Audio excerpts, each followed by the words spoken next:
BC's South Okanagan is one of the most unique ecological regions on the continent, and it's home to a species that is more vulnerable than previously thought. We're talking about rattlesnakes, and unlike most provinces, there is no endangered species legislation to protect them. But as CTV's Kent Molgat reports, efforts are underway to change that. It's not the stuff you would likely bring along when you go for a hike, but this is no ordinary hike. The hardware is to catch rattlesnakes. First, you have to find them. Researchers at the Incomeep Desert Cultural Center near Osoyoos have found that they're a lot easier to find and track if you implant them with tiny transmitters. The beeps mean we're getting close.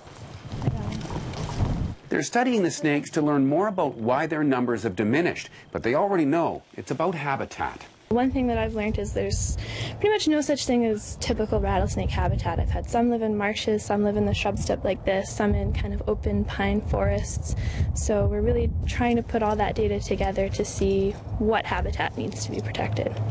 He has his fangs and his venom and this rattle to protect himself. But the Wilderness Committee says he needs more.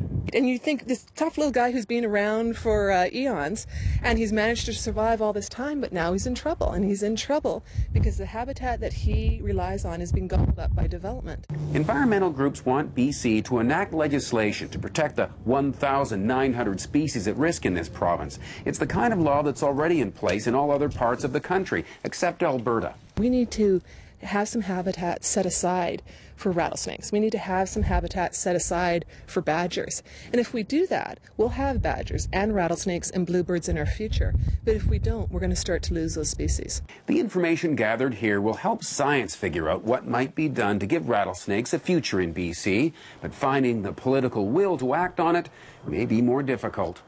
Kent Molgat, CTV News, Osoyoos.